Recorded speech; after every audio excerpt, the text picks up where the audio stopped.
Halo, assalamualaikum. Apa kabar? Annyeonghaseyo. Kali ini saya akan membacakan sebuah cerpen yang dulu saya tulis semasa masih SMA.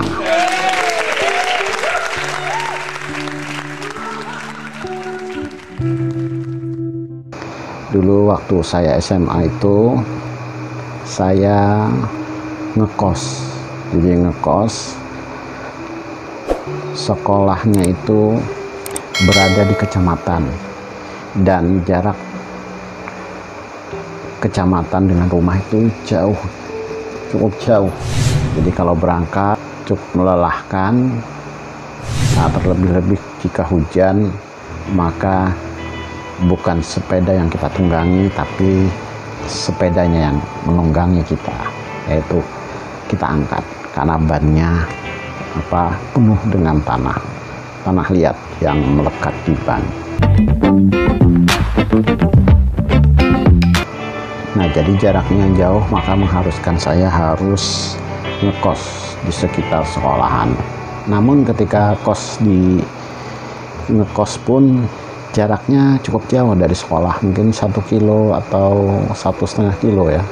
Jadi berangkat dari tempat kos ke sekolahan itu ya jalan kaki. Ya zaman dulu tahun 92 sampai 95 itu dapat dihitung yang punya sepeda motor. Nah, jadi selama saya SMA itu saya ngekos dengan teman-teman yang juga rumahnya jauh. Ada teman saya yang kos itu yang namanya Bain, Imus, Harun. Ada juga teman-teman yang lain. Kalau yang perempuannya itu adalah Santi. Ada juga yang namanya Santi PR. Ada juga Endang. Halo Endang, kalau yang menonton video ini.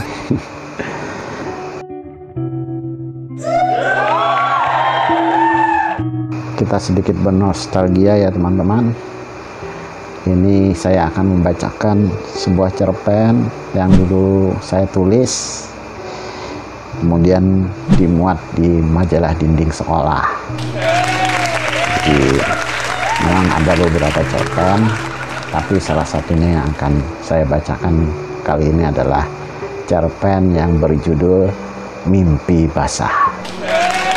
Jadi settingnya tentu di kos-kosan yang terletak di Komplek Pasar Baru di Blok A, Sebamban 1. Dulu itu termasuk pada Kabupaten Kota Baru. Sekarang karena pemekaran masuk pada Kabupaten Tanah Bumbu. Silahkan disimak. Bye.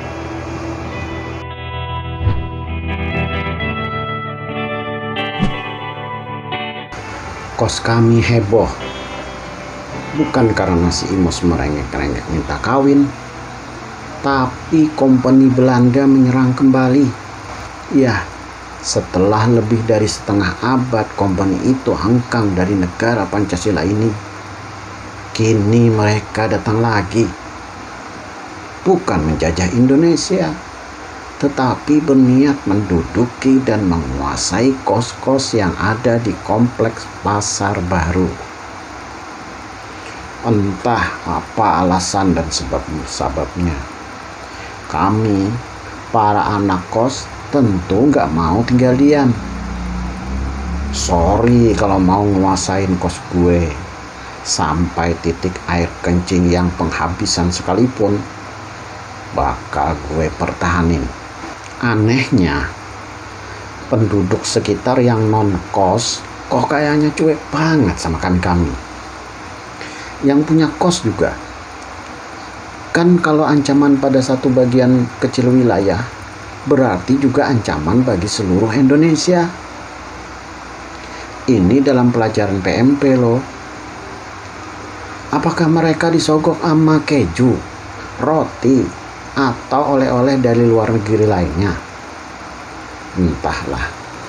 Yang jelas sekarang gue lihat melalui lubang kunci rumah tuh para company lagi menuju kos gue setelah barusan nguasain kosnya Andi Ajis dan Didik. Gue saling pandang sama Imus dan Harun yang juga ngintip lewat jendela. "Di mana akal kita?" tanya Harun dengan suara gemetar. Tangannya memegangi selangkangannya. Gue lihat celana dan lantai udah basah oleh air PDAM yang ia keluarkan. Saking takutnya tuh anak sampai terkencing-kencing. Kalau Imus, wah tuh anak tabah juga. Ia malah ngambil senapan anginnya yang ia simpan di bawah dipannya. Setelah dipompa, ia bidikkan ke arah para company lewat dinding kos yang bolong. "Dor!" "Company-nya nggak mempan ditembak," ujarnya. "Bukannya nggak mempan, tapi nggak kena," celetuk Harun. Masih sempat ngeledek juga tuh anak. "Benar, sumpah. Gue kan tiap hari latihan." Imus membela diri. "Udah, cepat bidik lagi, keburu company-nya datang," desak gue, rada-rada cemas. Setelah dipompa 5 kali, dibidik lagi, tetap company-nya nggak apa-apa. Kali ini dipompa lagi sampai 10 kali. Mompanya bertiga lagi. Lalu dibidik. "Dor!" Tapi tetap aja company yang udah sampai di halaman kos itu gak apa-apa. "Waduh," Imus menepuk dahinya sendiri. "Pelurunya belum diisi," ujarnya. Berbarengan gue dan Harun meledek. Brak! Tiba-tiba daun pintu didobrak. Gue hampir aja tertimpa sama daun pintu yang ambruk itu. Seorang company berkumis tebal masuk dengan pistol di tangan, diikuti anak buahnya. "Jangan bergerak, angkat tangan dan kaki." Perintah konyol. Kami terpaksa duduk di lantai yang basah oleh air si Harun guna menuruti perintah itu. Kalau berdiri, gimana ngangkat kakinya? Ya terpaksa duduk, walaupun baunya walah minta ampun. Coba bayangkan, capek banget ngangkat kaki sambil duduk. Si kumis terkikik. "Hihihi, hei kamu orang sekarang harus tunduk sama company. And siapa yang membangkang bisa pecah kamu orang punya kepala," ujarnya dengan logat yang lucu kami dengar. Gue dan Imus berpandangan. Bukannya takut, tapi rasanya kami kenal sama suara dan wajah si kumis ini. Kayak suara Bain. Iya benar, itu suara Bain. Pantes sejak kemarin tuh anak nggak muncul batang hidungnya. Rupanya sekarang udah jadi pengkhianat kos pasar baru. Lu Bain, lu digaji berapa sama company itu Imus langsung nyerocos. Hehehe, kalian mengenali gue juga rupanya. Si kumis yang ternyata si Bain itu mencopot kumis palsunya sambil tidak henti-hentinya terkekeh. Kumis itu ia buang ke lantai, berbaur dengan bekas air kencing si Harun. "Pengkhianat," desis gue. Jadi benci setengah mati sama tuh anak. "Diam! Buritmu kayak muhaku. Salah, muhamu kayak buritku. Gue kagak mau disebut pengkhianat. Gue bukan pengkhianat. Gue cuma ikut sama company." Mata Bain melotot. Sewot benar dia. "Sama aja," sembur gue. "Diam!" Bain nodongin pistolnya ke arah gue. "Sekali lagi ngatain gue pengkhianat, gue tembak lo." "Pengkhianat!" Gue teriak seserak-seraknya. Gue kira tuh anak gak bakalan sampai hati nembak gue. Nyatanya duar, pelurunya bersarang di dahi gue. Gue mengaduh sekuat-kuatnya. Duh, matilah gue. Ya, selesai deh ceritanya. Tapi sebentar dulu. Seperti halnya orang-orang yang ditembak, seperti di film-film, pasti tangannya mencengkeram bagian yang ditembak. Nah, gitu juga gue. Tangan gue langsung ke dahi. Gue lihat tangan gue berdarah merah, tapi gue merasa nyawa gue belum melayang, dan dahi gue juga tidak terasa panas, walau sakit sedikit. Aneh. Gue kebal, padahal gue merasa gak pernah belajar ilmu kebal loh. Tapi kok darah gue baunya sedap. Refleks aja gue yang emang belum makan seharian langsung nyicipin tuh darah. Enak, gurih. Sebentar aja udah habis gue jilat. Imus tercengang melihat kelakuan gue. Terlebih-lebih Bain. Sedangkan Harun, ya ampun, tuh anak udah jatuh pingsan di lantai. Hah? Lo tahan peluru? Pekik Bain takjub. Si Imus berdecak kagum. Tuan pribumi, tiba-tiba salah seorang serdadu kompeni yang sejak tadi diam saja nyelutuk. Itu bukannya peluru asli, sambungnya, ditujukan pada Bain. Bukan peluru asli, lalu itu adalah peluru plastik yang di dalamnya berisi saus tomat. Serdadu yang lain ikut menjelaskan. Oh, pantes, si Bain ngangguk-ngangguk. Gue cuma nyengir. Lagi dong, tembakannya mana? Meledek gue, menirukan iklan Sonsei. Mendadak salah seorang serdadu kompeni yang berjaga di luar kos masuk. Tuan pribumi, Menteri Jansen datang, ujarnya. Si Bain tergugup, memegangi atas bibirnya, lalu berjongkok dan memungut kumis palsunya yang ia buang tadi. Lantas dipasangnya. Ih, bau pesing. Masa bodoh lah, gumamnya. Tepat pada saat itu, seorang lelaki berpakaian serba putih masuk. Bagaimana itu hasil kerjamu, wahai orang pribumi? Si Mener berkata. Nah, ini baru logat Belanda asli. Begini tuan. Hacis. Si Bain bersin. Pasti karena bau pesing yang melekat di kumis palsunya. God perdoma, saya bukan Tuan Hacis. Tuan Jansen itu saya punya nama. Yo ingat. Oh iya Tuan Jansen. Tuan, itu Hacis. Salah. Maksud saya pembangkang alias ekstremis itu sudah tertangkap Tuan. Hacis. Lagi-lagi si Bain bersin. God perdoma, Hacis lagi.